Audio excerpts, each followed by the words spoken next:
Hello everyone. இன்றைக்கி நம்ம வீட்டில் தோசை தான், மசாலா தோசை. ஆக்சுவலாக டின்னர்னாலே நம்ம வீட்டில் தோசை, இட்லி, சப்பாத்தி, பூரி இது மாதிரி தான் நம்ம பண்ணிகிட்ருப்போம்.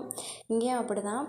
நாங்கள் தோசை, இட்லி தான் ஊற்றுவோம். நெக்ஸ்ட்டு அது இல்லை, மாவு இல்லை அப்படின்னா தான் இது மாதிரி ஏதாவது தக்காளி சாதம் இந்த மாதிரி ஏதாவது ரெடி பண்ணிக்கிறது. இன்றைக்கி டிஃப்ரெண்ட்டாக கொஞ்சம் பண்ணலாமேன்னு சொல்லிட்டு மசாலா தோசை பண்ணலாம் அப்படின்னு சொல்லிட்டு இது பண்ணிகிட்ருக்கேன். அதுக்கு நம்ம தோசையை ஊற்றிட்டு நெக்ஸ்ட்டு அதில் லைட்டாக எண்ணெயை ஊற்றிட்டு மசாலா ஆல்ரெடி ரெடி பண்ணி வச்சுருந்தேன். அந்த வீடியோவும் நெக்ஸ்ட்டு போட்டு விட்றேன் எப்படி பண்ணேன்ட்டு. அதை அப்படி தோசை வேகவும் பெரட்டி போட்டுட்டு நம்ம நெக்ஸ்ட்டு அந்த மசாலா நம்ம ஆல்ரெடி ரெடி பண்ணி வச்சுருக்க மசாலாவை வச்சு அதில் கொஞ்சம் ஸ்டஃபிங் மாதிரி அதை கொஞ்சம் அப்படியே போட்டுட்டு நல்லா எல்லா சைடுமே ஸ்ப்ரெட் ஆகிற மாதிரி பண்ணி வச்சிடலாம். அப்படின்னா தான் நம்ம சாப்பிட்றதுக்கும் அது நல்லாயிருக்கும். ஸ்ப்ரெட் ஆகில நம்ம அதை மசாலாவோடு சேர்த்து சாப்பிட்றப்போ அது கொஞ்சம் நமக்கு நல்லா டேஸ்ட்டு ஃப்ளேவராக அது மாதிரி நல்லாயிருக்கும். அதை நம்ம லைட்டாக பெரட்டி போட்டுட்டு கொஞ்சம் நேரம் வேக வைக்கலாம்.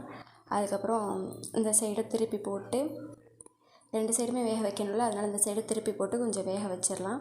வேக வச்சுட்டு அதை அப்படியேவும் எடுத்து ஒரு பிளேட்டுக்கு மாற்றிட்டு அதுக்கு சட்னி தேவையில்லை, இருந்தாலும் நான் சட்னி அரைச்சி வச்சுருந்தேன். சட்னி வச்சு சாப்பிட்டா கொஞ்சம் இன்னும் நல்லாயிருக்கும் அப்படின்னு சொல்லிட்டு அதே வச்சாச்சு. இந்த வீடியோ பிடிச்சிருந்தா சப்ஸ்கிரைப் பண்ணிட்டு லைக் பண்ணிடுங்க. தேங்க்யூ.